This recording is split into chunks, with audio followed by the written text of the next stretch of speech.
I'm a nurse and I currently work nights. It's a total drag, but I'm hopeful I can go to days soon since some coworkers are planning retirements. Anyway, I was working one night when just after 3 a.m. my son's monitor alerted me to sound and movement. No big deal at all. He probably coughed loudly or sneezed or something. He's 3 now, so he generally sleeps all night. I bring it up on my phone and I see him and my wife sitting on the bed. Again, no big deal. He might have cried out or gotten scared or something. I was about to close the app when I noticed they were acting strange. Almost creepy. And when I say almost creepy, I mean creepy as balls. They were sitting on the bed together, both of them just staring up at the camera with blank, emotionless stares. The night vision is black and white, so they had white, eerie-looking eyes. They didn't move at all aside from their visible breathing. They just sat there staring at the camera. I close the app and give my wife a call to make sure everything is okay. I never get to call home on lunch, so in a way this is kind of nice to get to talk to my family while at work. It rings a couple times before she answers with a very groggy hello. It was like she was dead asleep when I called and she looked wide awake when on the camera. "Hey, you guys okay?" "Huh, yeah, buddy came in like 15 minutes ago. Seemed scared, so I said he could sleep with mama. I'm confused here since I saw them in his room a minute ago. Literally 60 seconds had passed since I closed the app and made the call. Wait, so you guys are in bed?" "Yeah." I fell back asleep right away. "Everything okay?" "Everybody keeps waking me up." She's kind of annoyed. "Hang on a sec." I put her on speaker and bring up the app, hoping I don't see it. When the app loads, I get that pang of intense nervousness in my stomach that I haven't had in a long time. Since I was a kid in school and realized while I was eating breakfast a paper or something was due that day and I hadn't done it. My heart leaps into my throat. My wife and son are sitting on his bed looking up at the camera.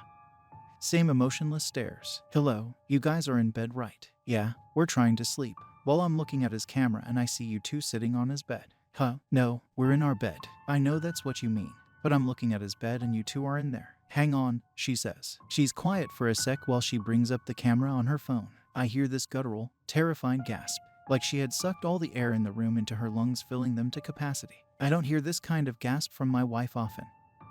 Usually only when she's truly afraid, like during a jump scare in a movie or one time when we turned her back on our son for literally a second and he was down by the mailbox inches from the road. I hear rustling of sheets and the line goes dead. Of course, now I'm absolutely terrified myself, so I immediately call back. It goes to voicemail, so I call again. I call again and again with no answer. Finally, after about 4 minutes, she calls me. I tell you that 4 minutes felt like 40 years. "Hey, what's happening?" I ask. She's absolutely hysterical and crying. I can't understand a word she says. "Stop. Slow down for just a second," I say. She slows down enough to explain they are in the car and driving to her parents'. She looked at the camera, and when she saw what was on it, she got up and grabbed our son and rushed downstairs and out the door. Didn't even close the garage. "Don't worry about it," I said. "I'll drive by when I get off and close it. We live in a generally safe neighborhood, so I'm not too concerned. The door is up. You will not go in there," she says. "Hell no," I return. "Why are we on the camera?" she asked. "Is it a recording?" "I don't know," I return. "I'm gonna keep watching it and see if there's anything I can tell." Do our code words with Buddy. We have code words because we're nerds. We've seen too many pod people and imposter movies. So we decided a long time ago to make code words with each other to be able to tell if one of us was an imposter. We have a couple code words, but we also have a 3-sentence story we recite together, each saying a different part alternately of each other. I hear her on the phone saying the things we taught our son. He giggles as he says them since he thinks they're a joke and doesn't have any idea of the real meaning. We're both convinced he's our son. My wife then says our part and I'm convinced she's her. We made up these words as a complete joke to ourselves. I never once in my life ever imagined we'd actually need them. Unreal. She got to her parents safely and it was hard to hang up. I told her we'll figure it out in the morning. Hopefully just a glitch. She said she didn't think it was a glitch. When she was running out, she had to run by our son's room and the door was open. There's a little flashing light on the back of the camera that indicates it's connected to the internet. It gives off just enough light that when she ran by, she thought she saw, out of the corner of her eye, a shadowy outline of what could have been an adult sitting on our son's bed. It sends chills down my spine to think about. Knowing they were safe and out of the house is the only thing that kept me at work that night. It was a long 4 hours, but I kept checking the camera every chance I got. Sure enough, they were still sitting on the bed staring up at the camera with emotionless gazes. I studied them to see if I could see any pattern. From their breathing to their blinking was steady and looked normal. It was their blinking that would tell me if this was just some kind of bizarre Time looped freak accident video or not. I intently stare at my phone and count the seconds between each blink, telling myself if this is a loop then their blinks should be even and occur at the same time each time. There was no pattern to their blinking. It was erratic and random, just as a person blinking should be. The passing hours are what finally sealed the deal that this was not a weird looped video of some kind. My son's window is visible on camera and I can see on camera that it is getting lighter outside his room. His curtains keep out just enough light to prevent the camera from exiting night vision, but lets in just enough to be able to tell the sun is rising. I try to figure out what the hell I'm going to do before I leave work. Calling the police comes to mind, but I talk myself out of it. First of all, what am I supposed to say? Someone is in my house that looks like my wife but isn't.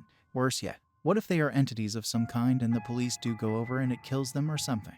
I decide to tell coworker about it. He's a firm believer in the paranormal and might have a suggestion.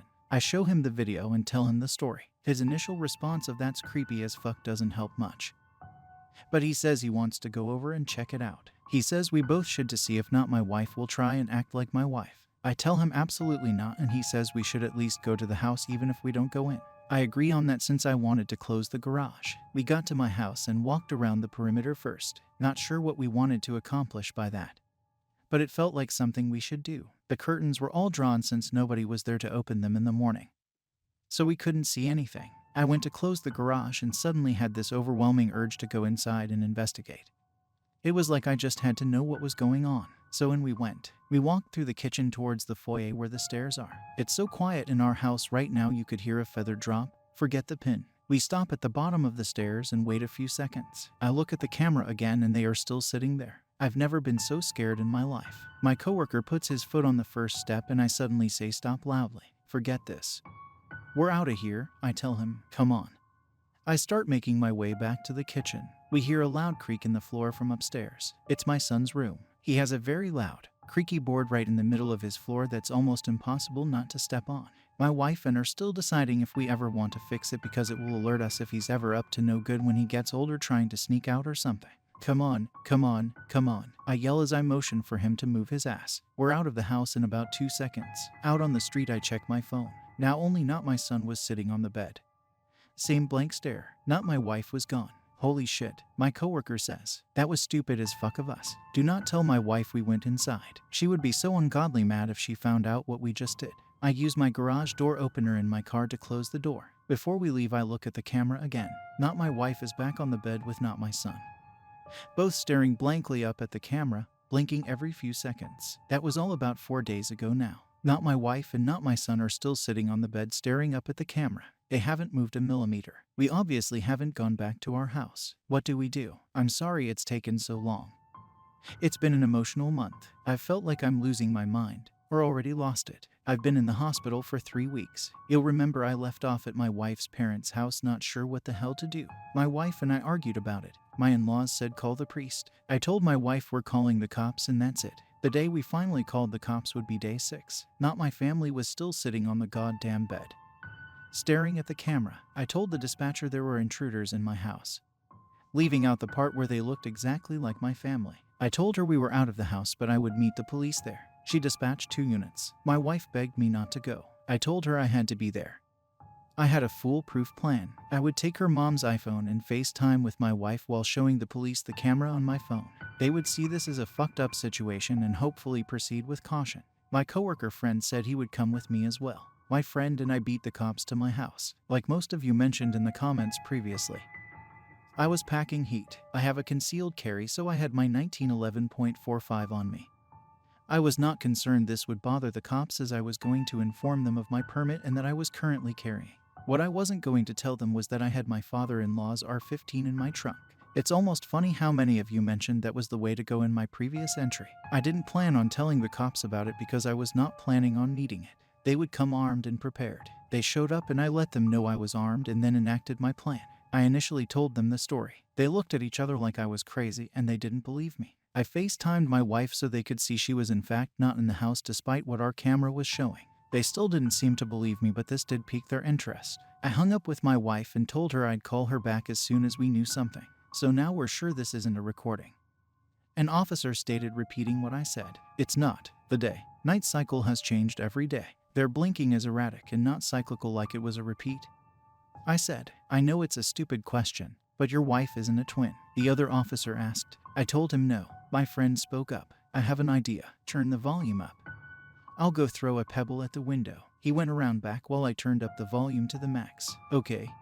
I'm tossing. We heard the light tick sound from outside, but the 1-second delay on the camera came in loud and clear through my phone. Not my wife moved at the sound of the pebble hitting the window.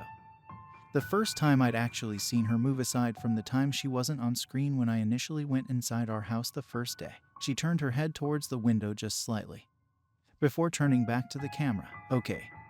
So this is live, an officer said. Okay, sir. I need you and your friend to stay outside here. We're going to go in and find out what's going on here. Should you ask for more units? I asked hopefully. Not at this time. We're going to assess the situation first. They don't appear to be armed, but we're going to be cautious. I opened the garage for them and they made their way in towards my kitchen door. They radioed dispatch that they were headed in and to stand by. They disappeared into my house. A few seconds after they went in, the camera went out. I wanted to vomit and I felt like if I put my fingers in my mouth I'd be able to feel my heart since it had leapt so far up into my throat. Shit, I yelled to my friend. I immediately popped the trunk and got my rifle out and ran into the garage.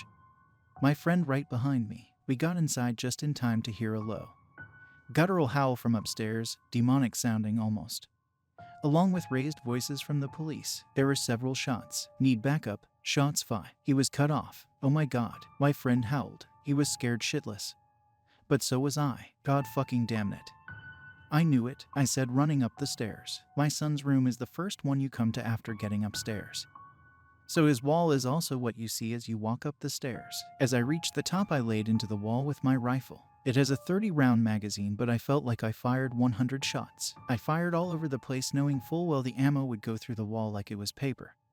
Concentrating on where my son's bed would be, but also near the door and towards the floor as well, in case whatever these things were thought to duck. We heard shrieks of pain coming from the room. Then nothing. My friend and I paused for a minute before deciding to go in because the camera was still out. We heard a whimpering coming from the room. There was a dead cop in the hallway we had to step over. It was awful and I'll never be able to unsee it. His head was several feet away from his body in the threshold to our guest room. We found the other cop in my son's room right inside the doorway. He had several large holes in his torso as if he'd been impaled. Exactly what I was afraid would happen had happened.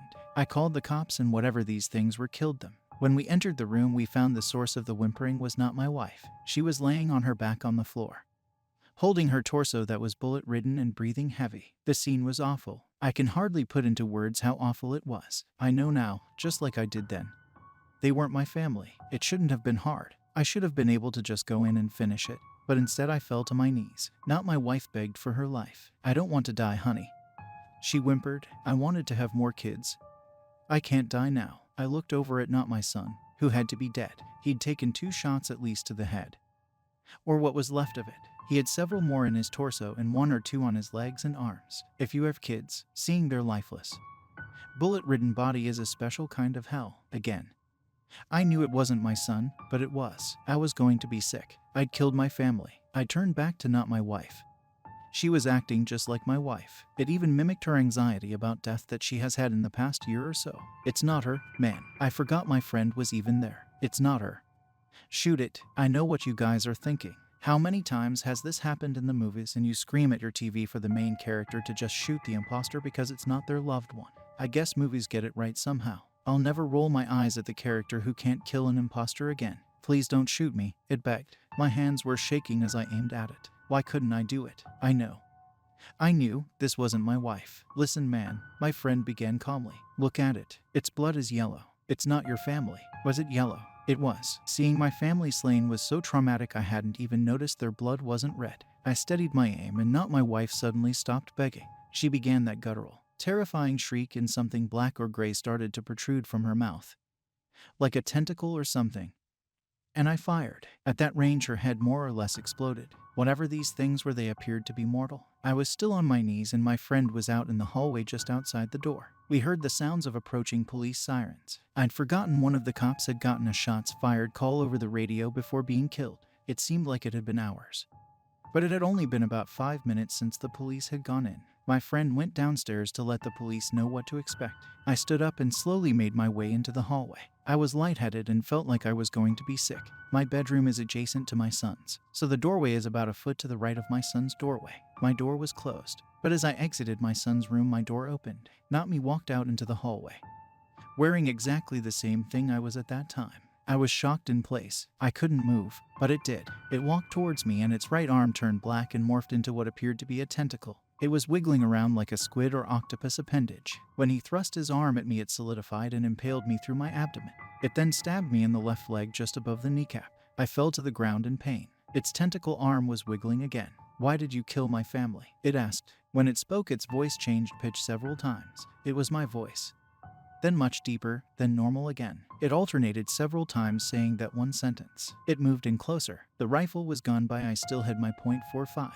I pulled it out and got a shot off in its right knee. It howled. As Not-me fell to his knee, I fired a couple more shots, getting 2 into its abdomen and left side of its ribs. It breathed heavily for a few seconds before I used the last of my strength to aim proper and shot Not-me in the face. Its blood was also yellow. I lay there bleeding out, thinking this was it for sure. I still had some strength from adrenaline kicking, and so I took my belt off and tried to make a tourniquet for my leg. With my stomach wound, it was hard to give it a good yank to tighten it.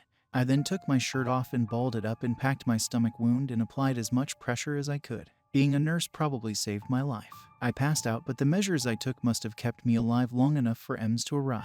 I heard raised voices and the sound of pounding coming up the stairs before I went out. It was probably a cop, but I felt pressure from somebody trying to keep my wound packed before I went out. I was in and out of consciousness as EMS arrived, along with probably every cop in the city. I was wheeled downstairs and put in an ambulance.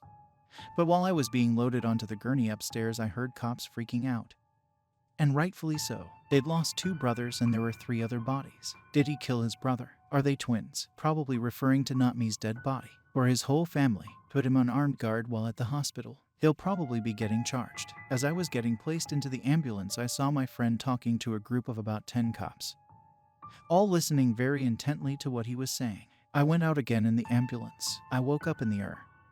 My wounds had been treated. The tentacle hadn't been more than a few inches wide, so it was just slightly larger than a large knife. They'd sewn me up, and I found that I was currently receiving a blood transfusion due to blood loss at my home.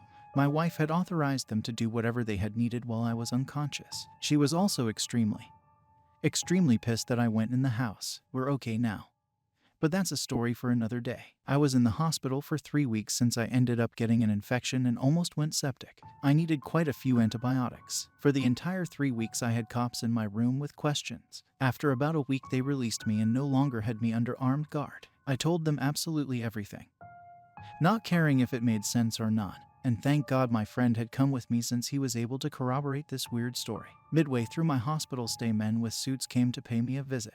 They were government. I knew right away. They said they were FBI. But I don't know if I believe that. They wanted to talk about not my family. The police chief and the coroner were involved, and it was very hush-hush. They made it clear this was not to get out to the public. This is where I have to apologize, probably for an anticlimactic ending to this ordeal. I don't know what Not-me and my family were. Neither do they. The only thing we know is that they were sentient creatures that looked like us and had yellow blood. I begged the coroner to tell me about their autopsies, but he said he wasn't allowed to say. He must have felt bad for me, since I received a bouquet of flowers a couple days later. The card inside the envelope read, "We don't know what they are. They have the same organs we do, but in different parts of their body aside from their brain. But what's red and pink inside us is green and yellow inside them. They're humanoid creatures, but whatever they are, they aren't human. The government thinks they may be extraterrestrial. Destroy this letter ASAP. We had our house professionally cleaned. It was almost surely a government team, since they contacted us on behalf of the police. We could not find any Google reviews or website for the company online.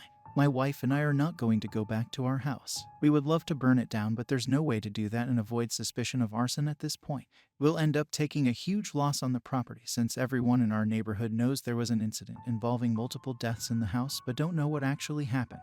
It'll be hard to sell, but eventually it will. We're going to move on from here. I told everyone at work it was a home invasion and they bought it. I'll go back to work in a couple weeks and we'll start looking for a new house. Again, I'm sorry. I know everyone wanted a concrete ending and to know exactly what the fuck those things were, but we just don't know. Aliens sounds good to me. I've been thinking if they were supernatural or actual demons, gunfire wouldn't have been able to kill them. It's just hard to say. If they were aliens, why did they just sit there and creep in our house for a week? They didn't even try to take over our lives. It's hard to wrap my head around. If it is aliens, keep your eyes peeled out there. There could be more of them.